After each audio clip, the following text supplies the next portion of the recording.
Hello, welcome to the James Cooley Show. It's your life, and I'm your host, Dr. James J.C. Cooley. And wow, we got an absolutely wonderful show today. And basically, what we're going to talk about is in in life, in anything you do, there have to be a process on attaining success. If you want to attain success, we cannot just be fly by, just going out doing any little thing that doesn't bring any value to whatever goals that you're trying to accomplish or trying to achieve. So we got a guest on today that's going to talk about those things. But before I even get the show started, I have to always bring on my superb, excellent, wonderful executive producer and co-host, Michelle Cooley, Dr. Michelle Cooley. How are you doing? I am doing great. Happy Friday. Yes, it's a happy Friday, and I can't wait to Saturday because I'm coming home. Yeah, and do you know we only have a little over a week before Christmas? Well, yeah, more. Yeah, what is it? Oh my gosh, 9 days before Christmas. I haven't even started shopping. I haven't either. That's terrible. Wow, wow. But that's okay. That's okay. Christmas, you my Christmas present. So that's what that is. Oh, so that's all you want for Christmas? Oh, good. My That's list is done. it. We got this great show today, Mhm. and we're gonna learn about processes to becoming successful, step by step process. And our listener audience and viewers, if you want to be part of this contest, all you have to do is just go to the comments, ask this great young man that Michelle is getting ready to introduce shortly. Ask him any questions you want to. You can ask me a question. You can ask Michelle a question. You can ask, oh, we can just have fun. That's what we're going to do. So, Michelle, why don't you tell our viewers and our listeners the purpose of the show, title of the show, and introduce this great guest of ours? Oh, most definitely. So the title of the show is the step-by-step system for success. And we're getting to know the background of motivational speaker and successful leader in the automotive industry, Eugene Smith. And we're going to discuss about empowering people to reach the next level of success and motivation to reach your goal and not evacuate them, and desire greatness, not desert it, and overcoming life's objectives with positivity and power. So let's talk a little bit about our guest today, Eugene Smith. He delivers perspective changing experiences that inspire innovation, creativity, teamwork, leadership, and transformation. His infectious energy and engaging conversations help all around him uncover hidden potential and push for opportunities to enhance their growth and strive for success. As an accomplished leader in the automotive industry for almost 15 years, Eugene merges his corporate experiences with life lessons to provide thought provoking and awe inspiring stories. His proven step by step system shows people how to achieve the desired results regardless of the circumstances before them. He knows the system works because he has used it to bounce back from his own adversity, challenges, and low points. Eugene was born and raised in Roanoke, Virginia, and currently lives in Virginia Beach. He is the statistics breaker and pushes past stereotypes to provide unique stories and lessons to empower organizations and provide individuals with the tools they need to face the tough challenges ahead. The James Cooley Show, It's Your Light, presents Eugene Smith to the show. Welcome to the show, Eugene. How you doing? How you doing, my friend? I'm doing Eugene, phenomenal. Thanks for having me. man, we're just so happy that you're here because what we're going to talk about, many of us, need lessons like this, and we need to know or have an idea what step by step mean in order to accomplish and attain success. So, I want to get this started. What was it like growing up in Richmond, Virginia? Well, I grew up in Virginia, little small town, Roanoke, Virginia, actually. The Star City is what they call us. I grew up with some humbling backgrounds. I grew up in the northwest area of Roanoke. A lot of creative people are from northwest Roanoke. It's predominant African American. The area I grew up in, sometimes in the early '80s and mid '80s and late '80s, it was very challenging. It could be very confusing, a lot of combustion, but it's a lot of love in northwest Roanoke. A lot of entrepreneurs in northwest Roanoke. There's a lot of people that aspire to be great from northwest Roanoke, and sometimes we just don't have the information to become what we want to become because it's not handed out to us. It was not given out freely. So sometimes we got to go to seeking to find it. So that's why statistics show that it's so much of a smaller group that's successful to come from areas like where I'm from in Roanoke, Virginia. But there are so many powerful people that comes from the area based on their backgrounds and based on their culture, um, based on their social climate. The area we come from has a lot of people with a lot of phenomenal visions, and just sometimes it's hard for us to get our visions out. But when we get a chance to put it out, people recognize where we're from, and people think it's a shimmer of light to a lot of people. Wow. You're right, man. Coming from a small place like myself, and sometimes it's hard to get away from that, first of all. Secondly, people think that you're so country or so this and that. We don't amount to anything, and we can't listen to the naysayers. So Eugene, what lessons are some of the lessons that you live by today that your parents taught you? It's the one thing my parents taught me growing up. It's a couple of things, but one thing stick out, and it's the level of respect you have for people. My mother and father, when I was growing up, worked 3 jobs apiece. They would leave the house 5:15. They had a unique circumstance. We didn't have an automobile, so we didn't have a car until my mom was 40 years old. So my mom and dad took public transportation at the bus at 5:30 in the morning. They went from one job to another, and most nights coming home around 7:30, 8 o'clock from working 3 shifts and three different jobs. So they taught me what sacrifice looked like. They showed me what survival looked like. So they put a lot of concrete in my foundation for me to be able to speak to people now about how to build a foundation, because they were the two best people that could have put a foundation together for a family. And I can't thank them enough. My father is Gary Simon. I like to shout him out. My father is Gary Simon. My mother's Kathy Simon. Unfortunately, she's no longer with us. In March of 2019, the Lord called her home. Uh, but the lessons that I learned from them is lessons that you can never forget. It's engraved in me. I embody the task they gave me, and whether you were the lowest person on the totem pole, or the mayor, or the president, they treated everyone the same. They were very kind, they were very respectful, and they communicate well with everyone. So effective communication is something that they always used. They have never met strangers before. They one thing that a lot of people do not create, and people get confused about this part, they think it might be a little rude. They created boundaries for themselves. So they didn't allow a lot of naysayers or a lot of chaos around them that they did not want. So they taught me to always cut out what I don't want to be around. It's my option. You only can control a certain amount of things in this world, and your environment is one of them. So when you get to a certain age and you can control your own environment, I watched my parents when I grew up in such of some type of ruckus and rambunctious environment.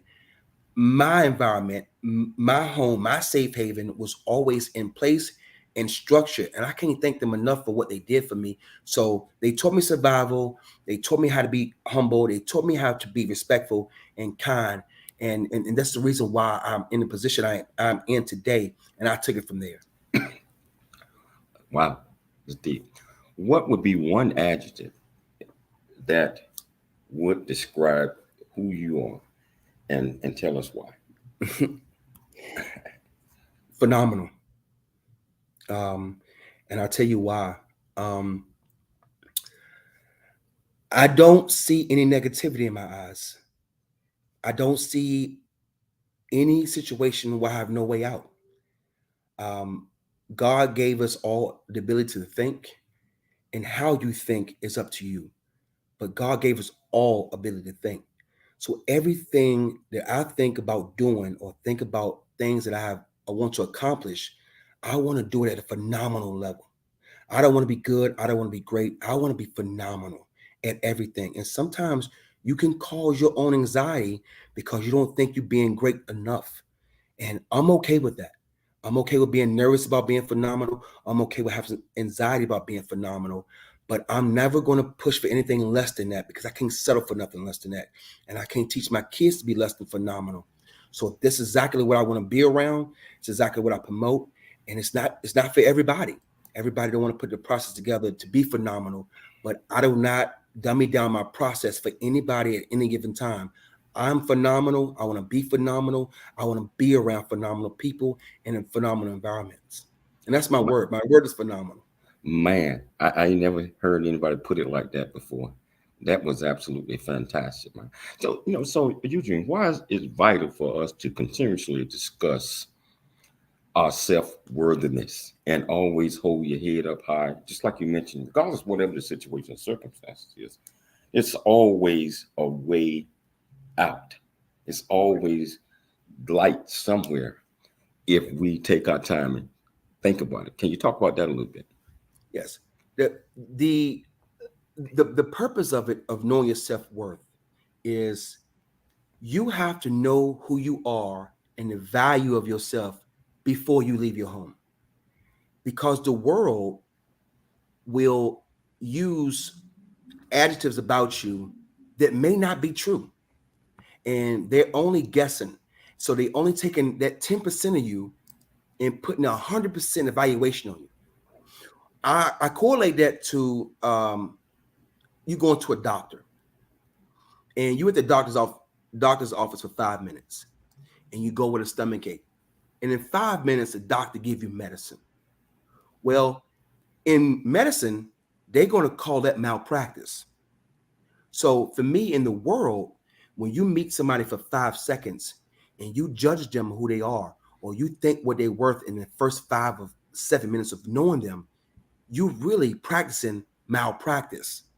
And if you allow people to evaluate you based on 3 or 4 minutes of meeting you and you take their evaluation, see, you don't have to take their evaluation. Their opinion about you is just their opinion. Who you are, you have to know that person. You have to look yourself in the mirror every day and know who that person is before you exit your home, in your safe haven. In your body, you have to know who you are, how special you are, what you're worth, who you're worth to, and you have to know it yourself, because life is going to have situations. Life is going to have situations that's going to put you in the situations where you think, oh man, I really screwed up, or I'm not this. It can be a messed up situation for a phenomenal person. I'm not going to say you're not going to have a rough time, but who you are won't change. But you have to know that yourself. You have to know what value you bring to every table you sit at. So when I sit at a table, it doesn't matter who in the room. I know my value when I walk through the door. Well, hold that thought. We got to take a station break. But you own to something. You are on to something. If you want to be part of this conversation, all you do is go to the comments. Ask Eugene any question you like, and I tell you, he's on a roll and he's really bringing it. So we're gonna come back with a lot more Eugene shortly after the break. Remember, it's your life. I'm Dr. James J.C. Cooley. Really get a chance to know who you are. And once you know who you are, you truly know who you are, love who you are. Love who you are. You're a masterpiece. Love who you are. Love who you were born to be. Love me some me. That's what I'm talking about. When you leave high school, you gotta know today or tomorrow, hopefully today, what your plans are.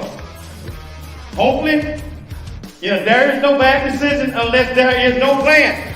Create, collaborate, commit with confidence. Commit with what?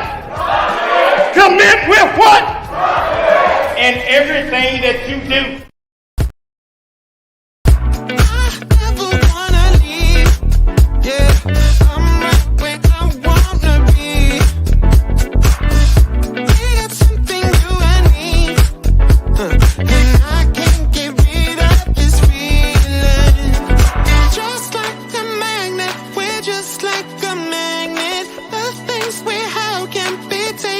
For granted, now I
Hello, welcome back to the James Cooley Show. It's your life, and I tell you, didn't want to take that break because Eugene was on the road, and I want him to pick it up from there. And I tell you, if you want to be part of this conversation, just go to the comments and just any comments, just let me know. I'll make sure that he gets the comments.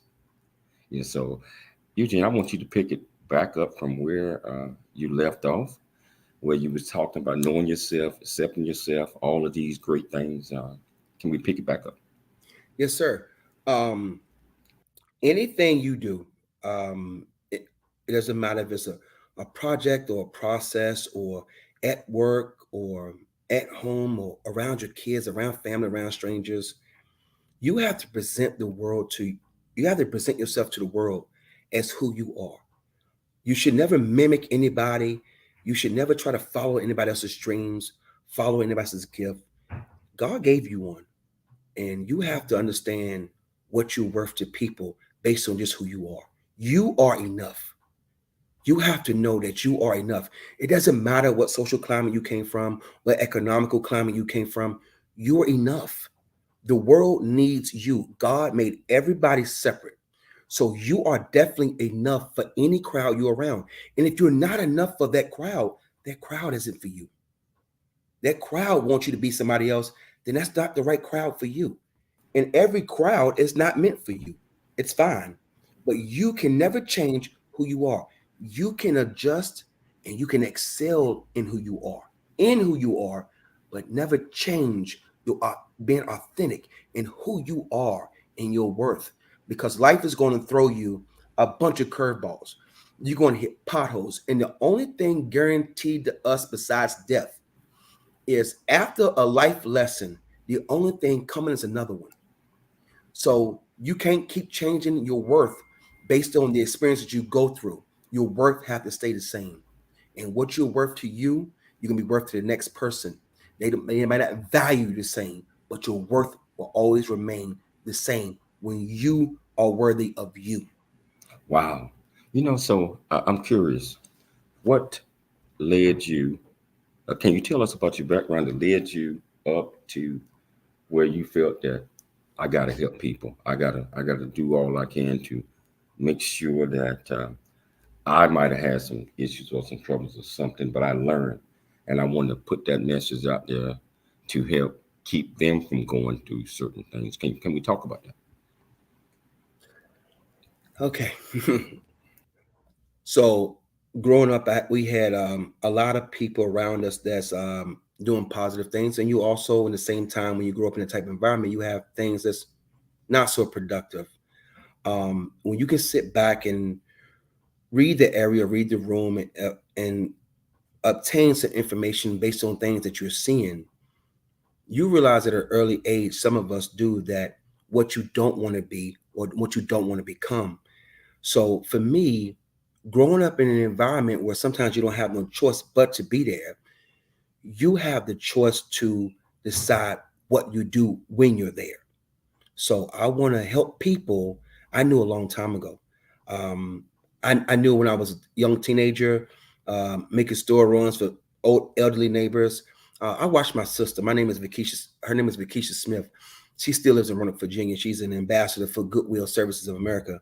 Um, we talked last night, and I watched her at 15 and 16 years old. We had a elderly neighbor. Her name was Miss Lily, and she would go and stay at our house at nighttime, right next door to us, right through the gate, um, just to take care of her because she was actually 101 years old. So I think she lived to be 105. So my sister stayed there for 3 years. At nighttime, she would eat dinner with us. She would do everything else. But I seen in an early age what it takes for you to help the next person. And that type of in spirit I embodied my whole life, to help the next person. I hate to see somebody down. I really do. It really bothers me. And sometimes people question my empathy that I have for people, but I really don't have sympathy because I'm not going to be sobbing over what you're going through, but I can relate in most cases what you're going through. And I just try to figure out a positive way to give you an outlet. Sometimes we can't, you don't see it, or the so-called friends you're around, they won't give you an outlet because they might like you frustrated. So for me, even if you're a stranger and you discuss something with me or don't discuss with me, over here, I'm nosy too. So even if I overhear, I'm going to put my 2 cents in. I'm the guy at the store. You might have to tell to be quiet. Because if I hear something, you on the phone and you're frustrated and you tears in your eyes and you can see the sadness in your eyes. Well, my job, I have a unique situation, a unique gift from God that my job is to see if I can just help change one life. Do you understand what that entails and how that make you feel to change just one life? You change somebody's life for the better. And to me, this is what I look forward to. I don't need a reward. I don't want any accolades for it. It's just who I am when the cameras are on, when the cameras are off. It doesn't matter what's around because it's who I am. It's my character. My reputation is one thing, but my character is what you do when nobody's watching you. And this is who I am. But I learned from situations, let me go back, of growing up. You see different things. Like I said, I don't want to get too deep into it, but you see different things that that you know that road doesn't work. What about what we say that road won't work? And I tell people that you don't want to start a game knowing the rules are you lose. You know, that's a bad game for you to play. If you know that the only way to end the game is a loss for you, then you probably don't want to play that game. And not saying that you can't be better than the next person. What I'm saying is sometimes it's a dead end street. And when your parents say that when you're young, that's a dead end mission. You really don't know what that means. And what it means to me now at an older age is there's no way out of it. So I don't start any games where you don't know a way out of the game that people before you 40, 50, 60, people have already tried around you. You want to give somebody that help, especially if they're young, 15, 16, 17, 18 years old, and you see them going left and you know you got the ability to sway them right. To me, I have I have something on me, that responsibility to make them go right, not to give them the option to go left, because left is always fun for people. That wrong road sometimes is fun. It brings a lot of excitement, but nobody tells you what happens later. Nobody tell you the heartbreak it causes, the sorrow it causes for you and everybody around you. So I just want to embody my experiences with the next person to let them know that some roads lead to nothing, and I'm gonna give you a different avenue to go down so you won't think about the left side anymore. Wow. So how you go about using your tools, to help uplift others? And we're talking step-by-step process about the title of the show. Yeah. Can you tell us that? Yeah. So step-by-step processes, and I tell everyone I meet or everybody who calls me to get some information from me, is the first thing you got to do is you got to receive the vision. You got to receive the vision as a dream, and you got to realize what it is. So first thing you got to do, you got to identify it. You have to identify what it is. The second thing is you have to know what you want out of it. What do you desire? What are you willing to sacrifice? What are you willing to change? And the third part, I always tell people, this is the part where you're in control. This is the work. You have to do the work now. And the work part of the process, people shy away from. This is the part where my energy level goes up because it's the work towards something that you're looking to do. So nobody else is responsible for the work except you. Because remember, it's your vision, it's your dream, it's your process, it's your journey. So that means it's your work. So what are you willing to sacrifice? How hard are you willing to go to reach it? The next thing is, guys, you got to get activated. It's go time now. At this point, it's go time. You should be hitting on all cylinders at this point. So the next thing you want to do is you want to go back and check. You want to practice, drill, rehearse. Did I miss anything? Okay, you hit a roadblock. And let's stop for a second. That's part of the process. Sometimes you got to stop. Let's put our finger on it. Let's find the pain point, what happened. Don't scrap the whole entire thing. Go to that pain point, fix it, because you might have missed a step. You might have tried to jump a step. You can't jump steps because it won't work. You have to identify what is the issue first. Go back to that step, fix it, and then continue on. And then after you finish that, you wash, rinse, and repeat, and never stop. Because once you set one goal and you obtain that goal, the next thing is to elevate that goal, to scale that goal, or find a whole other goal to hit. Because when you're in goal setting mode, you will always focus on you. And I have a quote to go along with it. And a lot of people that I run across, they love to hear it. If your goals and dreams are life-changing, then you have to change your life for your dreams and your vision. So if you're not willing to change your life for those things, then they won't be life-changing, because you have to change you first, change your environment. Might be change some people. Some people might be around that's pulling you down. You might not identify who they are until you start winning. You're going to find out then who was pulling you down when you start winning. Because the people are going to support you, they're going to support you when you're down. They're going to support you when you're up. They're going to support you when you're in motion. And they're going to support you on the next mission, because they're truly there for you and your well-being. So you have to identify that. And that's my 4-step process to anything. Is you can apply it to anything you want to do, anything you want to become, and anything's possible once you put that process together. Man, I love that process, man. And the enthusiasm that you were showing as you was illustrating the process, just that is absolutely fantastic. And people have to understand that nothing is going to be given to them, and they have to understand, just like you said, just if you're on the wrong path and you think you're on the right path, you're not willing to change, and nothing's going to change differently than where you're trying to go. So I tell you, Eugene, we got to take a station break, but Okay. we're gonna come back and get some more. I call it more. We're gonna Yes, come sir. back and get some more of this outstanding lessons that you are teaching. If you want to be part of the conversation, just go to the comments, ask them any question you want to. We'll be back shortly after the break.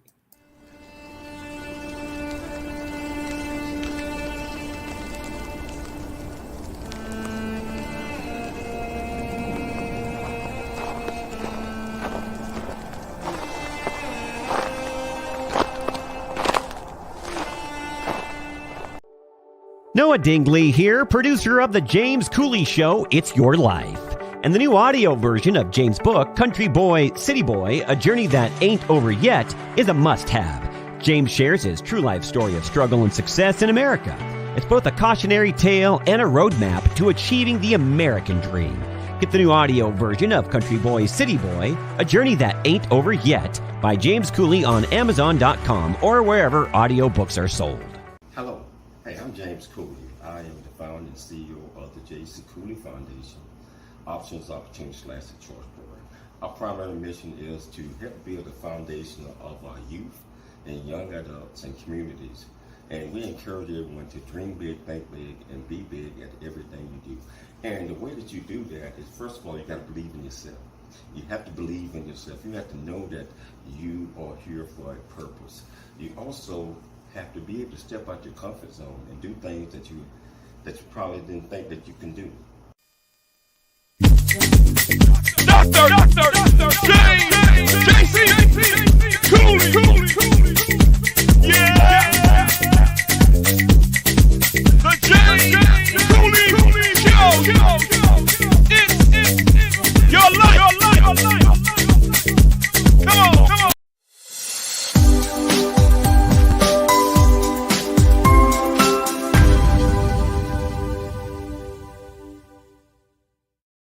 Hello, welcome back to the James Cooley Show, and my guest here is Eugene Smith, and I tell you, he's bringing it. He's educating us, and he's identifying things that I believe are so important to us in attaining the successes. I did say successes because we can attain a lot of them, but you have to know what the process is. And most importantly, you have to believe in yourself. You have to believe that you can. And if you don't believe that you can, you're not going to get anywhere with trying to achieve those. So Eugene, I want to pick it back up from there. Your 4-step process, brilliant, man. Brilliant. And why did you? Okay, I want to bring this in. You got a question down here is about why do you say black men have been looked at as an option and not an immediate choice? Can you explain that one? Yes, sir. Well, it's one thing I can't hide, and I can't. I identified a long time ago. I'm a large black man, and sometimes in corporate America, in situations where we have to use our minds, we're looked at second. We're not a primary option for a lot of people, and it's culturally based or out of bias or out of ignorance. And I want to let all men and all women, because I mentor and motivate all men and all women. But a special person taught me about diversity, equity, and inclusion, and being equal and being equitable. It's a difference. And all we want to do is be equitable. I don't want to be judged when I walk in a room because of my size. I want to be judged because of who I am and my ability to be phenomenal. That's the way I want to be judged. And if you can't do that, then I'd rather you judge me after you meet me. In a lot of cases, we're not looked at primarily for a first choice. We always an option or a second option, or we're not the obvious choice. Well, my thing is, what I tell other black men is, you have to make yourself the obvious choice. They have no choice but to pick you. There are no other options when you walk into a room. You are the one. They can feel your aura. They can feel your energy. They can feel your responsiveness. They can feel who you are. They don't have no chance to judge you because they already can feel who you are when you walk into a room and knowing, you know what, this is the person. And then now it's up to you to lose it instead of us to always try to fight and sell ourselves on people. We don't always have to fight and sell and do this. I know a lot of phenomenal, great African American men that has been fighting and selling themselves for years. And sometimes, certain other people get passes. And sometimes that's what happened with us. And since we know the game and we know the rules to the game, and we're willing to sometimes break those rules. We're going to bend those rules. We're changing the scope of how we're looked at across the country. And my biggest thing is, when I talk to especially African American men, is you have to present yourself to the world like you're a king, like what you're meant to be, a great king, a great leader. But sometimes we're taught to be aggressive. We're taught that aggressive always wins. Well, growing up, you can use aggression, but there's a way you can use aggression in corporate America, in groups and other foundations and other partnerships you become a part of. You can be aggressive with your thinking, and it's okay to be aggressive thinker. Physical aggression is one thing, and we're taught that the tougher you are, the more respect you receive, and you'll be the man, or quote unquote the man. Well, that only lasts too long, right? Uh, Nobody really cares about that after a while. I'll be honest with you. After you leave that adolescence, 16, 17, 18 years old, that theory should go away. So if I catch somebody in their 20s or 30s and they still using that aggression to get past, or I do this. Listen, if you're still using that, then you need to sit down and realize, what do you want out of life besides that? Right? There has to be something different besides that. So that's why I say that sometimes we're looked at as another option. But when we get the opportunity to walk into a room, to opportunity to pull up the seat to the table, then people realize, after we start talking, or after 30 minutes of knowing us, wow, I had no idea you had no idea because you didn't give me, I wasn't your primary choice. See, but now I'm going to make myself the obvious choice. Now you won't put me out the room. You might not want to invite me in, but after I get in the room, after I show up and show out who I am as a person, you'll never let me go. And that's my theory on that. Man, that is deep, Eugene. Yeah, and you're right, because many times we are not the obvious choice, because people always try. I'm not talking about all people, but try to find the negativity in you to just cross you off the list immediately. And that happened several times to me. But you're right. You go in there, you be you, regardless of what anybody else might think, and ain't nobody else in there should get the job or whatever that might be, because they already know that you are the right choice. And but still trying to find some other things. I tell you, you've been in the automotive business for 15 years, then work your way up the chain, and doing that, working your way up the chain, it have to be a certain type of leadership styles, or it's something that you utilize in order to keep climbing and continue to climb. Can you tell us about that? Absolutely. I was in the Army in the late 90s, up until the mid 2000s. And I ran across a command sergeant major that took me under his wing, gave me a lot of advice, and he gave me a lot of tutelage about being a leader. And besides my parents, and besides the greatest motivation speaker I've ever heard in my life, which is George C. Miller, rest in peace, is my high school football coach, who was a phenomenal leader within himself. Command Sergeant Major Earl Daniels really taught me about leadership through community. He taught me that I can really put my hands in your face with aggression and smack you on your behind with validity at the same time. And I was really confused at first when I met him. But leaders like him and my coach, high school coach George C. Miller, they taught me that you don't have to lead with an iron fist all the time. There are a lot of teaching moments, there are coaching moments, and I call it the professor leader. Okay, the professor leader is you want to see how smart you are towards other people, right? And that's a leadership that works for certain people. I go with the coaching leadership. I want to build you up. I want to fill your gaps. I want to take you so I can have you like at the beginning of a football game, right? I want your energy so high. And then when that first huddle come, I want you to bring your energy down to focus level. And that's like where I want to, that's how I have adapted my coaching style, my leadership style. I'm not trying to be captivating, but I am captivating. I'm responsive, I'm responsible, and I'm accountable. I let my people know that I'm accountable to you and I'm responsible for you at the same time. And you can hold me accountable. I'm okay with it.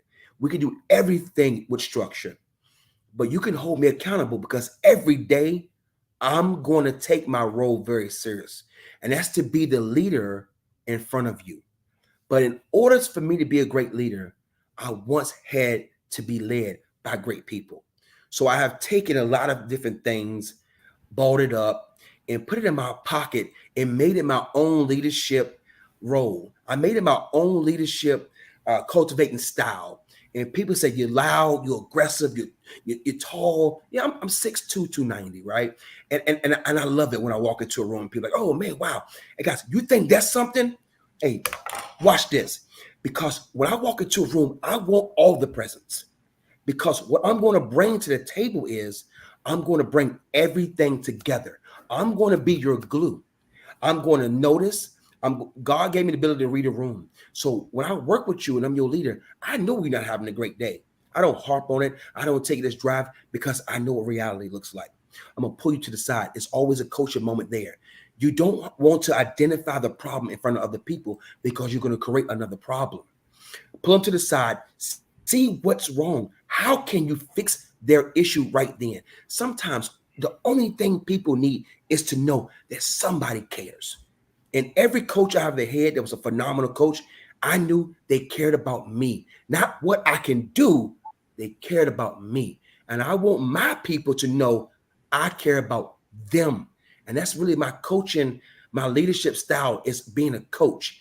But I also can tell you that I'm also teaching you a lot of things during the way, not just to be motivated, because consistency will take you longer than motivation. Being consistently great all the time will make you phenomenal. Being motivated just helps. Your energy helps. Your excitement helps. It helps you live life because you're excited. I have nothing to be sad about.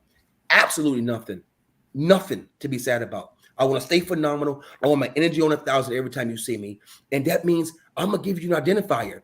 Once you see me and you see me on 900, ask me what's wrong, because I need to be on 1,000. I love it. I absolutely love it. Eugene, I got a question for you. You said that you're a motivational speaker, you coach people. One of the things I believe most important part of coaching is being a good listener. And there's a difference between listening and hearing. We can hear what people are saying, but someone can be talking to you and you're really not listening to them. And there was this gentleman, I think it was YouTube or something. He was talking to this woman. He said, please listen, not to respond, but listen to understand. So what is your thoughts on being a good listener? Were you always a good listener, or did you have to kind of train yourself to just stand back and not think of what you're going to say, but really listen to what someone is telling you? That's a great question. And this is something I had to learn. I had to learn how to be a great listener. A lot of times when you get in situations where you think you're a subject matter expert, or you think you're smart at something, some people become smart at everything, and you're not listening anymore because you want to get your opinion out. So one of the most phenomenal people I've met in my life, Miss Melissa Smith, she taught me one thing, 7 keys to success. She told me this a long time ago. And here it is. It's seek first to understand instead of trying to be understood. And that lets me know you have to be a great listener so you can understand first, and then you allow people to help you be understood. So I had to learn that. I have embraced that over the years to be a better listener. And now I have allowed myself enough time to learn what they're saying, and take their words in as what they're saying, instead of me trying to dissect what I heard and give them back my advice based on my opinion about what they said, instead of just listening to them and their words. Wow. Well, we're going to take a station break. Okay. Just come back. Hold on to that question, Dr. Cooley. We're going to take a station break, but everything that you are saying is absolutely perfect. It is true. And just like Michelle just brought up, listening, you can't understand if you don't listen. And if a person is not attentive and trying to understand what you are saying, they're not going to get anywhere. But we're going to take a station break, and we're going to come back, and we're going to talk some more. It's Your Life. I'm Dr. James J.C. Cooley. We'll be back shortly after the break. Courage, valor, experience. The values that make veterans are the values that make veteran businesses America's #1 choice. Veteran business owners throughout the nation are ready to connect.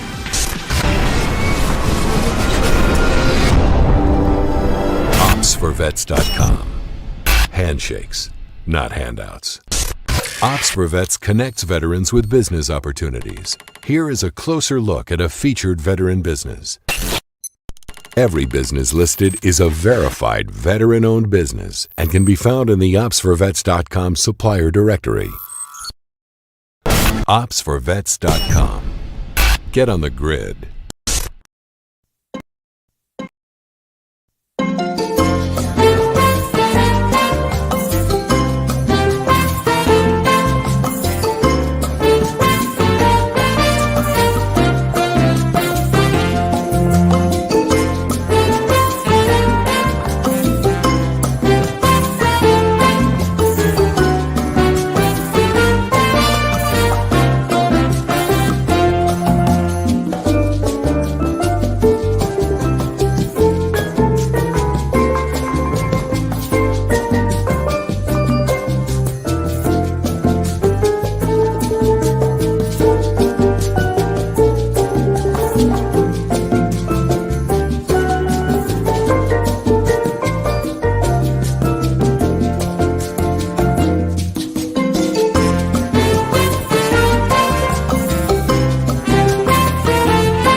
Hello, welcome back to the James Cooley Show. It's your life, and Eugene is really bringing it. Man, it's just so inspiring. Just listening to you and the way that you are laying out leadership, the way that the enthusiasm that you are displaying, and you can just feel it coming from the heart. So they continue to bring it. Whatever you're doing, I know the Lord is some that plays a major role in that. And we're gonna talk about that one in a minute. So Michelle, didn't mean to cut you off, but we had to take that break. You know what? Forgive me, Eugene. I think the question I was getting ready to ask you, it kind of not slipped my mind, but I will get back to that. So I'm gonna let Dr. Cooley and continue this conversation. Okay. So I mentioned faith. So what roles does faith play in your everyday life? Huge role. My brother is a pastor. We grew up in the church. Sometimes I used to bake in the church, but I have a church family that I'm a part of, and it's not even local. It's 4 hours away from me, but the Temple of the Way Out Church in Roanoke, Virginia. One of my great friends growing up, Pastor Narumbia Hash and his sister Nefertiria Hash and the entire Hash family, Ray Sean Carter. They really, in one of my lowest points in my life, they put me back on 1,000.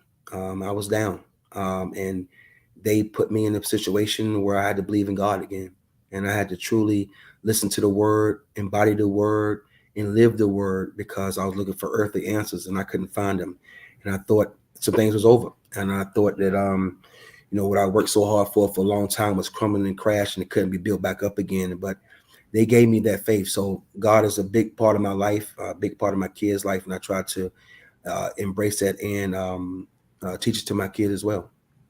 Yeah. So speaking of kids, what do you do to inspire them and keep them motivated, even in times where social norms are not, how would you say, not normal from when we was growing up? Uh, so how you go about keeping your kids focused and inspired on being the best that they can be? A lot of times I go back to my childhood, and I don't want to parent my kids the way I was parented, not because it wasn't great, it's because some things has changed. But the moral compass of it and the foundation of it and the idea of the foundation is where is what I took from my parents. I let my kids know every single day that I love them. That's first of all. It doesn't matter how mad you are, how happy you are. Your love for your kids cannot be an emotional roller coaster for them. Your love for your kids have to be solid every day. It doesn't matter what the situation is. It doesn't matter. You have to love them the same. Matter of fact, when you're mad, you have to love them more. And with that love and with the teaching that you teach your kids through processes and learning things that you have learned throughout the years, you teach your kids not what not to do. You teach your kids what to do. Because if you teach your kids the right road, then you won't have to teach them about the bad road because they're not on it.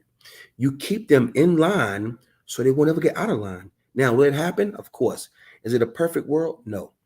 But if you got a process about that as well, and no parents, guys, listen, it don't come with a handbook. No parenting comes with a handbook. But I try to teach them to understand who they are. I want them to understand what their gift is. I love them to death. It's Kaya Smith and EJ Smith. I know they're watching right now, but I want them to know that people ask me, why am I always on a high, a natural high? And I tell them that whenever you look at it as a superhero, you have no choice but to fly. See, so I have no choice but to be on a natural high because my kids put me in the line of a superhero because they think that I'm the greatest man walking the earth. And I think that my responsibility back to them is to be the greatest teacher, the greatest coach, the greatest guidance counselor, and the best listener I've ever been to them. That's my responsibility back to them for them looking at me like a superhero. Wow. So who or what inspires you to just maintain this energy and this strength and this positive mindset? I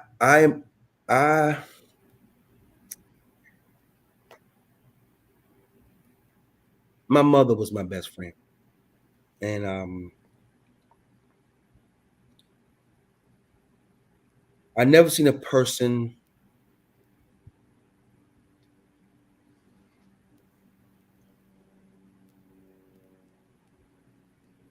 that was so captivating, so loyal, so interesting, so creative, so loving. I never seen a person with a smile on their face 24/7. I never seen a person around a group of people that can change an entire room by their presence. Her presence was the world's present. Her spirit was second to none. And because her spirit was so strong, it embodies me to stay as solid as of a man and as a human that God allows me to be. It don't allow me to waver. It don't allow me to fit in with the norm. I don't know what it is. I hate average. Don't ever compare me to average. I don't know what it is. I'm not average size. I don't speak average. I don't have average results. I don't have average friends. I don't have an average work environment. I don't make average money. I'm not average. My spirit is not average. My mother taught me how to hold it all in. And when my mama left this earth, I thought that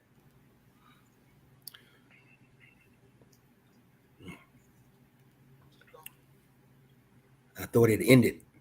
And when I tell people that sometimes when you truly have to dig in and find it, it's a process. And you know it's a process because you got something to follow, but you first got to find your purpose. And I had to reach back and find my purpose again because I lost it. So she's the one that inspired me. I met a lot of great people over my years, but her and my father,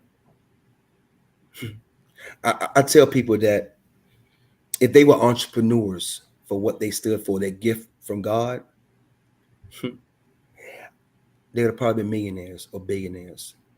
They could have ran Couples University. They could have ran Family University because for a lot of people in our neighborhood, they were their parents. They were their counselors. They went to our house for that. She fed people she didn't know. She never met a stranger. And my father allowed her to be a great woman that she was. That's why I say they're the best couple I've ever lived in my eyes. And that's where my strength come from. Wow. That's so deep, man. That's so deep. We're running out of time. We got about a minute to go, man. I gotta have you back on. I mean, if you have time, I gotta get you back on because it's so much that we did not get to. And I tell you, how can people get in touch with you real quickly if they want to reach out? You can find me on Instagram at Mr. Let's Go. You can find me on TikTok at Mr. Let's Go 540. Find me on Facebook at Eugene Smith and the Beast Mode Committee. And I want to give a shout out to the most special person, one of the most phenomenal people I've met is Miss Melissa Smith for giving me this opportunity. So I want to thank you. I know you're watching. Hey, thank you, brother. Thank you so much, for taking the time to come on the show. Thank you, Melissa, for referring him. Thank you, Michelle Cooley, for putting this great show together. Most importantly, thank you, listening audience, for always tuning in. I want everybody to always dream big, think big, and be big. We'll be back Mondays, same time, same place. It's your life. I'm Dr. James J.C. Cooley.